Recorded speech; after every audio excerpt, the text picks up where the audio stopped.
Okay, so we are recording now. So yeah, thank you everybody for joining us. This is the second of our events for June. Our theme for June is creating a new normal.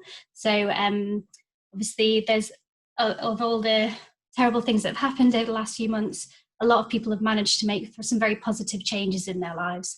So we're looking at, as we get back to more of a normal life, how can we maintain the positive changes that we've made? And in light of that, we're looking at people who have, and groups who have been making changes since before the COVID crisis happened. So we're particularly speaking to some of our, and I know there's more of you here, some of our Yorkshire network groups. So today we'll be hearing from Jeremy, the chairman of Three Bays Wildlife Group. And they are one of the groups that were set up with help from the Yorkshire Beach Rangers project. So yeah, my name is Jax. I'm a Community Engagement Officer for Yorkshire Beach Rangers. We're a partner project between Cornwall Wildlife Trust and Cornwall College. And we are funded by Our Bright Future and the National Lottery Community Fund, which is basically aimed at trying to get particularly 11 to 24-year-olds more engaged with nature. But we work with all ages and people from all across Cornwall. So yes, we're focused in Cornwall, and we work with the Yorkshire Network, 17 amazing community marine conservation groups, of which Three Bays are just one. So I'm just going to hand over to Jeremy now, and he's going to be telling us a bit more about the Three Bays Wildlife Group, how they started and what they do. So Jeremy, over to you. Cool. Well, good evening, everyone. I'm just going to see if I can get the screen share to work. First time ever doing a Zoom PowerPoint presentation. So let's get it up and running. It's in the wrong place. Let's go from the beginning. A bit of an advanced view here of what's coming up. Here we go. There we go. Can you all see that? Is that good? Can you all hear me all right? Yeah, excellent. That's good news. So as I'm absolutely delighted to be here tonight to be able to give a Zoom PowerPoint talk about Three Bays Wildlife. As Jackie said, I'm the chairman of Three Bays Wildlife. We're a community wildlife-led group with lots of exciting activities we've been doing over the last 3 years. I'm going to talk about us, and I'm also going to give a little bit of view about context and what I think about the current state of play in the environment in light of COVID, and where we're going to be in the next maybe year or couple of years, and how we should all be motivated to get involved in conservation and fighting climate change. So yeah, so this is the overview for the talk about the current situation, introduce Three Bays Wildlife, give a bit of background about us, our structure, what we've achieved so far, the future, and really what sort of volunteer opportunities there are to help with us and maybe the wider community ahead of us. So, whenever I like to do a conservation talk, I think what's the most important image I can think of to do with conservation and where we are at the moment. And of course, it's planet Earth, the third rock from the sun. This is where everyone lives. Everyone has this in common with us. And I really like the phrase spaceship Earth. This is our spaceship in the galaxy. This is where we are. This is really all we know. This is all we have. And we really need to look after that and protect that. And we're all in it together on planet Earth. So I think it's a really powerful image. So if you ever have any doubts in your life about conservation while we're doing it and things like that, always refer back to planet Earth. That will really inspire you to think, yeah, that's what we need to do. So what's happening on planet Earth at the moment? Hands up.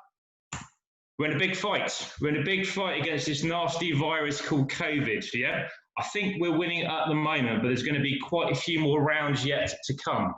Yeah, it's going to get up, it's going to come down. We're still a bit uncertain, but we are in a fight against it, and I'm pretty sure we can beat it. But have you seen the guy next to us in the ring ready to jump in? Now, that's a really big guy, and I think that's going to be a massive, massive challenge to take him on. So we're going to have to think really hard about how we can get into training, what we can do, what efforts we can put in to really take on that big guy. Climate change is going to jump into the ring in the next few years. I really like cartoons. There's a few more coming up on the presentation at the beginning, but I think that's a really good way to start. So yeah, think about that. Think about we're tackling COVID, but we've got this big, big contender coming up in the future. We do know that we can work together, we can do things, we can flatten the curve. We've been working to that greatly as a community in the UK and around the world, but we do have this big issue upon us, which we can't forget, and that is climate change. I like this cartoon. This is another thing just Google climate change cartoons on the internet and COVID, and this one came up. Again, I think it speaks volumes. We've got less industrial pollution, less noise pollution from airports, less litter on our streets, less air pollution from cars, and all it took was a national pandemic. So yes, it took a pandemic, but we can make change. We can make quick changes if we need to. Obviously, once we tackle COVID, there's going to be another few waves that could come online, and one is a recession. You know, we don't know how bad or how deep the recession is going to be, but that's going to itself going to create changes and challenges for us to face. And I want very much when we get to that stage that we don't forget the environment when it comes to a recession. We don't want to think about the economy over the environment. We need to think cleverly what we're doing and not have a negative effect and make that contender that is going to jump into the ring even bigger. Also on the agenda, it's one of those, it's a love or hate thing, but it is Brexit. At 3 Days Wildlife, I think there's a number of people love it, a number of people hate it. I'm not going to get into that debate, but I do want to flag up one of the things that is happening this month, and that's another reading of the Environment Bill. This is a bill that's going to go through the House of Commons and the House of Lords, which will put all those good European environmental legislations into British legislation, and it will also create quite a few other quite good ambitious targets. And it will also create a new office called the Office of Environmental Protection. It looks good on paper, but we really need to check that it does what it said it's going to do. We need to make sure that it's fully resourced and it's fully implemented. And that's one of the things we need as a whole community to keep an eye on. So that's going back, I think, to the House of Commons and for readings at the end of the month. So keep an eye on that, the Environment Bill. I like this cartoon. Again, I was Googling this. So this is, I think, just have a look at that yourselves. I think it's really true, and it's something we need to remember as well.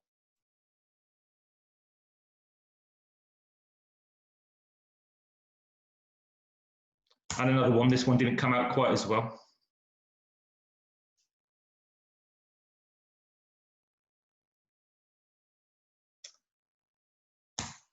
So going back to what we're facing at the moment, it's the one time I look at waves and think, God, I wish there was no surf today as a surfer. You say we've got these 3 big challenges ahead of it. We've got COVID, we may have more waves of that. We've got the recession and we've got climate change. And I think we very much need to work together and put pressure on those decision makers to really, really tackle these challenges.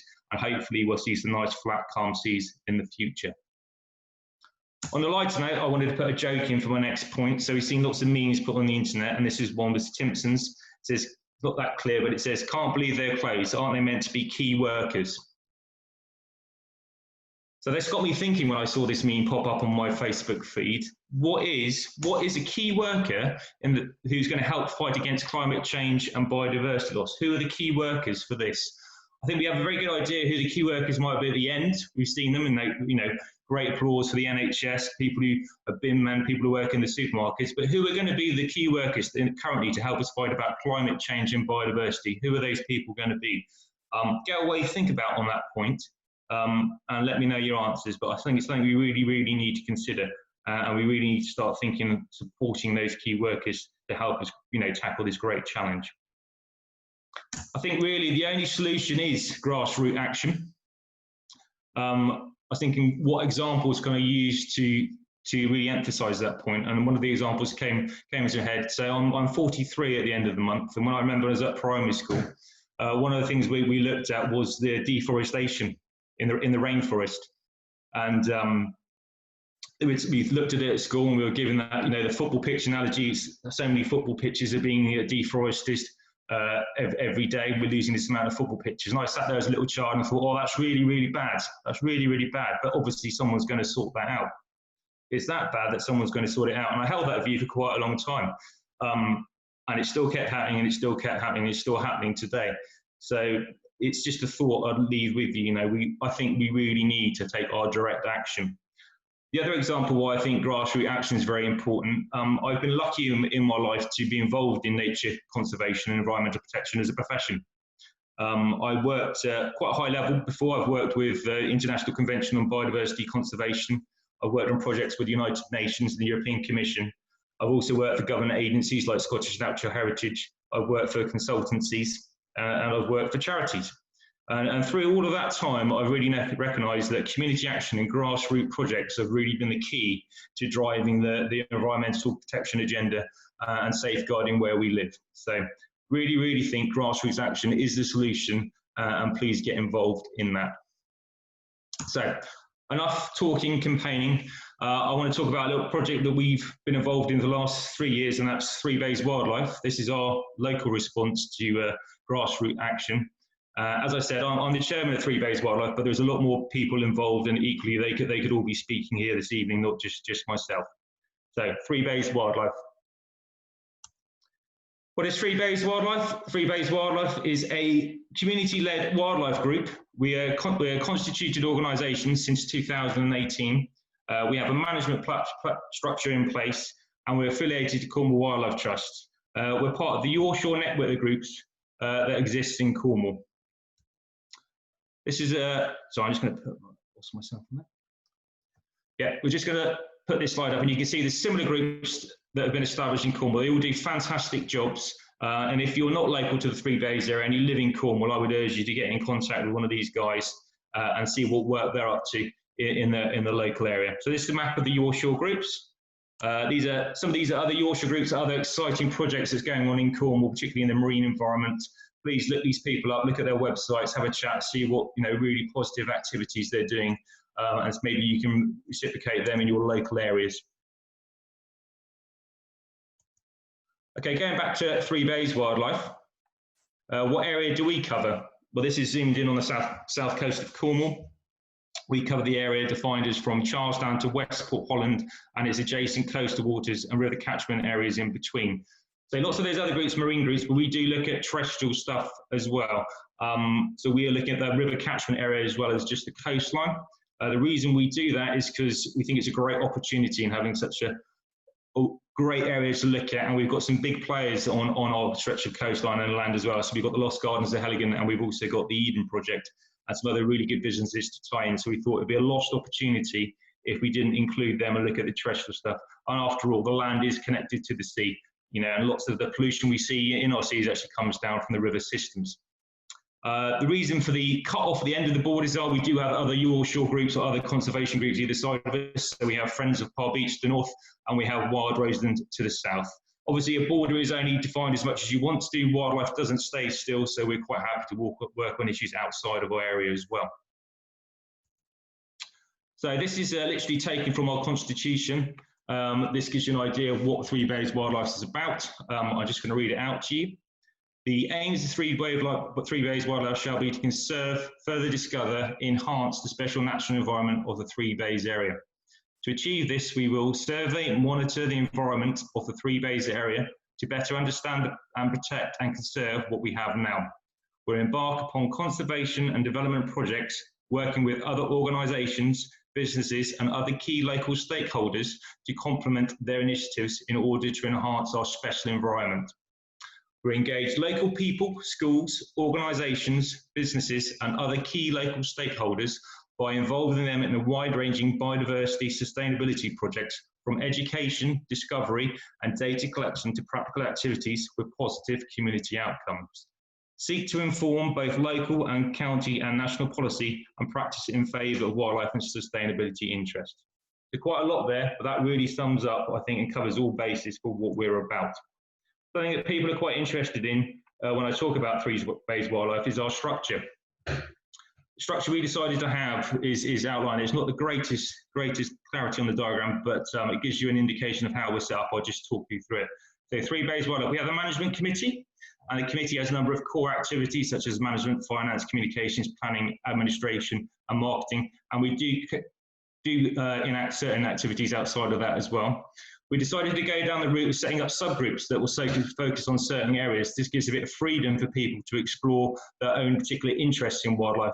Could be birds, could be fungi, could be a number of things. So they weren't tied in to the wildlife group, and they report back to the committee, and we can help structure and fund their activities. At the bottom, we have volunteers and members. Members is quite an interesting debate, and maybe you can ask some questions on that later. And obviously, we link to a number of stakeholders in the local community, and we're affiliated to the Cornwall Wildlife Trust. So currently we have 12 members on the committee, and we've got representatives from local businesses, and we have people like Helligan, Cornwall Council and the National Trust on board. We have 6 subgroups at the moment. We have a bug group, an intertidal group, a mammal group, so we look at land and sea mammals, a climate change stroke sustainability group, a group that looks at the Portmelon Valley. That's a particular area on our patch that we're interested in conserving. And we have a newly formed, just before the COVID crisis, a plants group which looks at trees, gardens and fungi. These come and go. We can increase more, we increase less, depending on what people are enthused about or what issues pop up on our area. We have a mailing list and we have social media. We have no website at the moment, but that is on its way. How did Three Bays Wildlife come about? It was set up by Rob Wells. I'm sure some of you know Rob Wells and myself. We met about 3 years ago, just over 3 years ago, at a Badminton Club Christmas dinner, and we found out that we had a common interest in wildlife. And about the same time, Cornwall Wildlife Trust had just been awarded a big lottery grant to take forward their Yorkshire Beach Rangers project. And the opportunity was really too good to not take up, with the funding backing from Cornwall Wildlife Trust. Both me and Rob being very committed to local conservation, so we went with it. We quickly got support from Cornwall Council. That's Councillor James Muster, who came on board to help us connect with the various people in the area. A big thank you to James. And we looked at planning, we've made plans and discussions on how we take it forward. We thought we had to consult with the local community, so we arranged consultation events back in November 2017. We then formed our first committee and working groups, and after that we actually became a constituted organisation in April 2018, where we elected officers and everything else that goes with that. This is a quick flashback to the consultations we did way back 3 years ago. Again, this is supported by Yorkshire Beach Rangers project. So you can see myself and Rob and a few other people talk. And we asked the consultees a number of questions, such as what wildlife did they value in the area? What issues did they think were affecting wildlife in the area? And it really gave us like a good mandate to start on what would quickly pick up people's interest and how we can engage them quickly and really hit the ground running. So what have we achieved so far in our 3 years? We've done lots of beaches, harbour cleans and land cleans. So we've done lots of these. So we've done the Mevagissey Harbour quite a lot, lots of local beaches, picking up in the valleys. We've met royalty. If anyone's wondering what the forks are in that picture there, that's Rob Wells was collecting, keeping a historic record of all the chipped forks that he's found in Mevagissey Harbour, and he's making T-shirts and artware out of them, which is quite cool. So we've done lots of beaches, lots of harbour cleans, lots of land cleans, and they've been very successful throughout the year. Lots of our beaches beach cleans have also been focused on supporting national campaigns. So we've got things to Surfers Against Sewage, the Marine Conservation Society's Big Clean, Keep Britain Tidy, supporting the Cornish Plastic Coalition, and really pushing forward with a 2-minute beach clean, which everyone can do in an ad hoc manner. And that really inspired us to think about a bit more about beach cleans, because quite often we go to beach cleans, yes, sometimes there'll be lots of litters, sometimes there isn't. I mean, there's always nurdles and little bits of plastic on the beach. But we wanted to really nail it, and we thought, well, the best way to do that is to be a bit more reactive to beach cleans. So we're on the ball when issues arise, and we can mobilise volunteers to go out and help tackle that. And we've got some quite good examples. You can see some big bits of fishing gear that was removed at the top there. That was the storm at Portmelon, which is local to Mevagissey, where we had to go and remove quite a few things back from a row of houses that wash around the back there. One of the biggest successes we had was Tony Dowrick, who's a committee member with us. She saw this seething of monster of clothing mesh in the sand at Pentuan. She mobilised a group of volunteers who dug all this out. They analysed it, and then a fashion designer got in touch with her, and she wanted to make it into a dress, and it went quite far. It's been exhibited around the country, and that got a lot of coverage. And that was just from an ad hoc beach clean at Pentuan, doing the right thing, digging this massive monster out of the sand, and then it went on to send a really good positive awareness message around the country. We've been supporting Refill with Yorkshire Beach Rangers. It's quite a good project. This was about 3-4 years ago this came up. So now I think quite a lot of people have got the message about refilling bottles and not using plastic, one single-use plastic bottles. But there's still a lot of scope to go, I think, out there. So we're still really trying to push Refill and get businesses and people on board with that. We've done lots of talks and awareness raising activities. Some of these we've done ourselves, some of these we've relied on Wildlife Trust, or we've brought in outdoor agencies to come and help us. Some of the pictures there, I think the one on the left is Operation Hedgehog. We hosted that in conjunction with Cornwall Mammal Group. At Helligan, we've done night rock pooling, we've done snorkel safaris, we've had a crabbing day in Mevergizy, we've had bat nights, we've attended country fairs. I think that's Jill Perkins, bottom corner there from Bumblebee Conservation. We brought her to Helligan as well. We do field trips ourselves. We've been to look at the beavers at Woodland Valley Farm with Chris James. Now, that's a fantastic thing. If you've not been down, I would definitely pop down and have a look at them when you can, when it's safe to do so. Bat nights, Rob's heavily involved in the seal group, and that's Septimus the seal. And we've done other weird things. Harriet there, she did a really fantastic Christmas tree for us to raise awareness at the Mevergizy Christmas Tree Festival. There's quite a diverse group of things that we've been up to, and we've really enjoyed doing them, and thank you to the people who supported us in them. Something we're really keen on, what I'm really keen on, is citizen science and wildlife surveys. This is what really sort of gets me going. There's lots of different things we can do. As a group, we've been supporting national survey things such as Big Garden Watch, Big Sea Research. Locally, we've been supporting Sea Quest, and we have a monthly Sea Watch from Dogman Point, looking to see what's out there. We've done other fun things, like I regularly do organise a group of volunteers, and we have 2 butterfly transects in our group, in our area, that people go out and walk and record the butterflies. We've been looking for dormouse. Rob there setting a hedgehog trap. That's really cool, because you set a trap and the hedgehog gets ink on its feet and has to walk through. You can tell it's a hedgehog. There's lots of citizen science and wildlife survey projects out there you can do. Again, it's really driven by what people are enthused about, what national surveys are out there you can get involved with, and what's fun, really. I mean, you know, what's fun for you to do. We can also organise big events and wildlife surveys. We were very keen, I said, on the area called Portmelon Valley. So last year we organised a BioBlitz in Portmelon Valley, which also involved lots of walks and wildlife recording. So we can do big events as well, and that was great fun to do, and we'll maybe do something similar in the future. Training, again, training is something I think is really important. Not all of us know everything about everything. Some of us know a bit. We can build on that knowledge, and it's something that people can take home and then start doing, you know, once they've gained that knowledge, doing the wildlife surveys or getting involved more as well. Again, some of this we do in-house, some of it we ask people to come in from outside groups to support us. We do also things for businesses. You can see we ran a WISE course. That's a thing for wildlife or boat operators in terms of wildlife protection and how they operate. And more recently, Walter, one of our committee members, ran an online flower ID course. So we are embracing this new Zoom technology and trying to do that as well. But if you can't deliver it, you know, in person, Cornwall Wildlife Trust, other people will be very keen to come and help you, and you know, they really want you to support you in training and supporting the surveys that they do. Social media has been a big part in what we do. As I said, we haven't got a website at the moment, but that is hopefully in the next 2 weeks. But social media has really put us on the map, and it's been really good because we've also done some quite good stuff with people through social media. People know who we are. They've gone, when animals have been in distress or they've been injured or things like that, people have now started to contact us, and we've been able to put them onto the right people to get those things sorted out. So it's been really good, and it's really good for raising our profile as well. One of the biggest successes we've had in lockdown with social media, I know Dan's on this, and it was Dan's idea from one of our climate change meeting groups, is I Spy Wildlife in the 3 bays. This has gone from strength to strength, and it's engaged a whole new audience for us. And people have been sending in wildlife sightings of things they've seen, things they want identified, or just odd things they want to chat about, really. It's been really, really good and a really positive thing. So if you're in an area where this doesn't exist on social media, I really, really strongly recommend you set up an I Spy group with wildlife in your local area, and it's great fun to see what's out there. One of the motivations for us talking about this, and when it came up, was also we wanted to use it to look at when we see wildlife and what times of year as a monitoring thing for climate change. When we look back on the history of the group, we can compare sightings and see what time of year we saw that as well. So that's a really big success. And I said, if you haven't got one in your area, please, please, please set one up.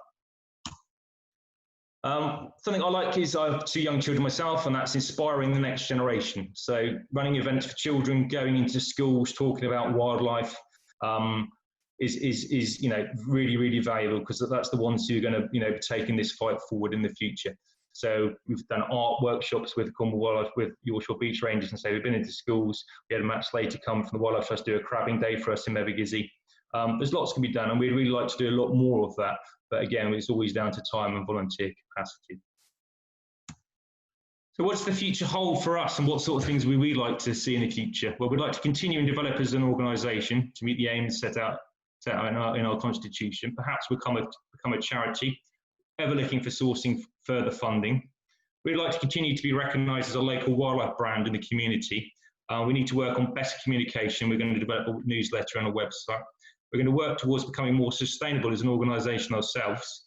And we need to really look at developing a strategy, give ourselves a bit more of direction on how we are achieving that, and record our activity better. It's something we should do more, and something that's very, very important. I think groups need to do that. That's looking at our volunteer time, how many people we've influenced, how we've got involved with. It's unfortunately, it's a bit like if you're at work and you're putting in your hours, putting in your hours sheet and what you've done, but it is very, very important to do. One of the big things we're looking forward to developing is more of a volunteer group, so we can call on people to help us on certain projects and activities. If you want to volunteer for 3 Bays, it could be anything from tea making to dolphin spotting. There really, really is an opportunity to come and help us, and I don't think there isn't really. Obviously, we do lots of wildlife services. I just highlighted a few of the things that we do. So please come and get involved with that. Also, we also need help really at the actual running of 3 Bays at a management level committee. We need help with marketing, communication, and things like that. Education awareness, I touched on, we'd like to do more to inspire the next generation. Fundraising is always important. There's lots of opportunities to be part of 3 Bays, and I'm sure other groups have similar opportunities with them as well. Because volunteer capacity and time, so we're all volunteers, we're not paid, is one of the things that does hinder us reaching our ambitions. So please get involved. Future projects, these are things we're looking forward to this summer, but all a bit on hold, unfortunately. Climate change, so we just met before lockdown to look at climate change action and how we could get involved with that. We thought very much we'd like to focus on climate change and its effects on wildlife. We thought there was a lack of this out there locally, and we'd like to look at that. So we're looking to arrange a day centred around activities looking at how we can help wildlife with practical activities and a number of speakers. So we're still going to plan to do that. We'll keep you posted on that. The thing I was hoping to do about this time actually was train as a snorkeling instructor. So I could then take groups out to go on snorkel safaris, which has been a great success when we've asked the Wildlife Trust to come and run them in our local area. So I'd like to train as that, and with some other people for 3 Bays, to take groups of children out to do snorkel safaris, and then groups of young adults or adults out to actually do surveys as well, to help bring sort of the underwater world alive through maps and recordings, so we can monitor change in that as well. Other things that are happening, particularly in Cornwall, is we do have opportunities, I think, with landowners, and particularly with the Forest of Cornwall project, to get communities engaged a bit more in their own area and think about how they can implement certain wildlife measures and practical things in there, particularly with the funding stream coming on for the Forest of Cornwall. So there's lots of opportunities out there. These are just a few of the projects. There's many more that we're interested in, but this is what 3 Bays Wildlife will be looking forward to taking the next steps in the future. I have to say thank you to all the people that have supported us at 3 Bays Wildlife. Quite a lot, so thank you very much. Sorry if I've missed anyone. I just wanted to leave a final note. So yesterday I went to Carhays Beach, and I took my crack team of government scientists with me, and we came up with this slogan. So I've got my daughter Megan on the left and my daughter Zoe on the right, and so this is what we came up with. So this is our message. I'll do my best Boris Johnson impression. Is love where you live, get involved, be the change. Thank you very much. So that's me. Thank you very much for listening. If you want to get in contact with me, my email address is at the bottom there. It's jeremyroberts@hotmail.com, and I'd love for you to ask me some questions about anything, really. It's fine. Whether I like tribute better than Jean Bar or anything is fine by me. So thank you. That's brilliant. Thank you so much, Jeremy. I really enjoyed your Boris Johnson session. Tried. I'm going to work on it a bit more, maybe. See how it goes. We'll see how it progresses. Yeah, that's fine. So we haven't got any questions in the chat yet, but if anybody has a question, if you either put your hand up or you can put a message in the chat and I will unmute you, because there's not too many of us, it's easily manageable. Does anybody have a question? Potentially, no? I have, and it's something that I think about quite a lot. Obviously, part of my role and part of Jen's role is to try and reach out beyond our usual Cornwall Wildlife Trust audience, and it's incredibly challenging even for us, and we do it full time. So is that something that you either are trying to do or have done, and if not, is it something that you would try and do, and do you know how you Yeah, no, I'm quite keen. I said membership is quite an interesting thing with these with our organisation, I'm sure it is with others as well. And something that I'm very keen as a local business owner is to engage with businesses, really, as you say, like a different audience that we haven't engaged with. I'm very keen to get them involved and get them thinking about what they're doing and how they can build up sort of community, efforts or to do with climate change and environmental recording and biodiversity loss. Really, I think if we're going to drive protection, hopefully, tackle all these world problems, I think we need the economy on board. So that starting with the local businesses would be definitely an audience to engage with. Yeah, it's a brilliant idea. I know we've got people from we've got some people from other Yorkshire groups, and we've got some people from other community sort of science groups. Is there anybody else who's got any other questions, Jeremy? Or anything else you'd like to add, Jeremy?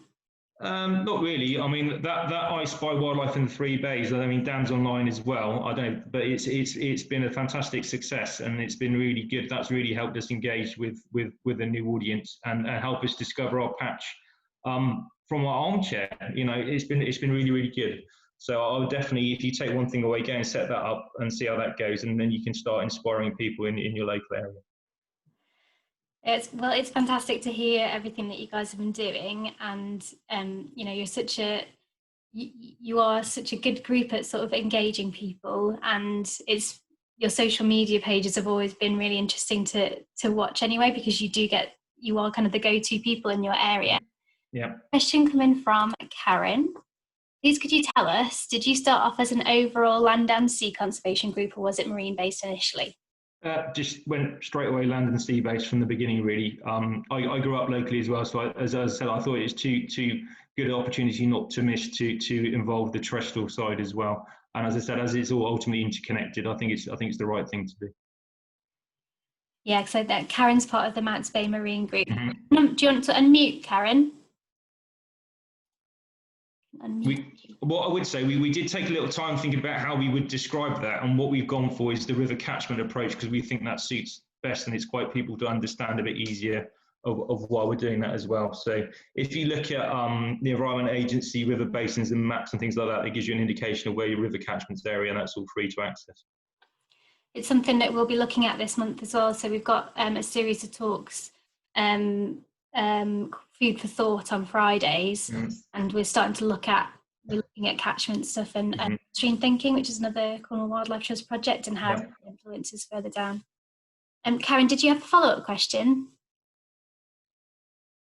Oh, can't hear Karen. Well, you're unmuted, but we still can't hear you. I'll just say that if you've got as well, because I had a phone call a moment ago. Oh.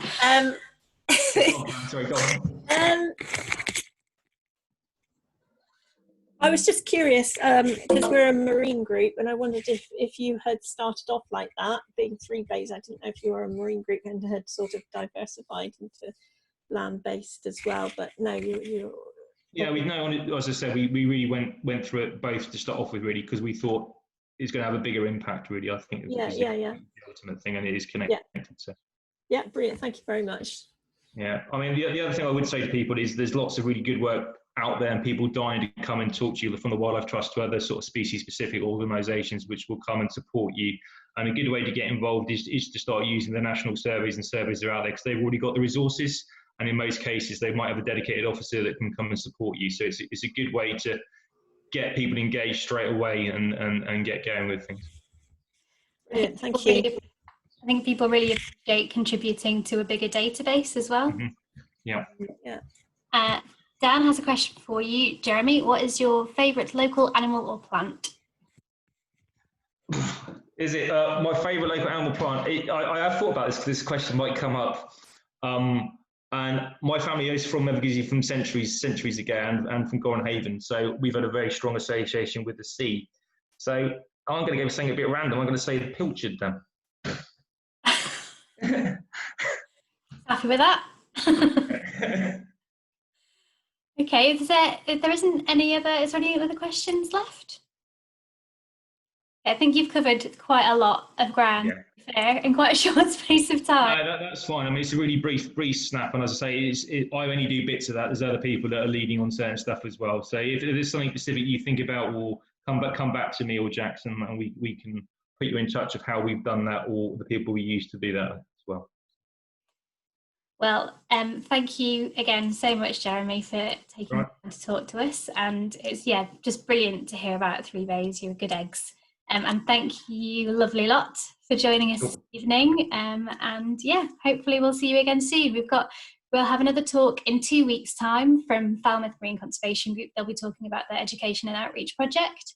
And then the last Tuesday of June, we'll be talking about St Ives, which is the newest group, which are not quite established yet. So we're talking about the marine and terrestrial wildlife around St Ives, and how we can start to look at protecting that and setting up something similar to what's happening in 3 Bays and Mounts Bay, and in Falmouth. So, all right, thank you so much. Have a lovely evening, and hope to speak to you soon. Bye. Cool. Thank you, everyone. Bye-bye.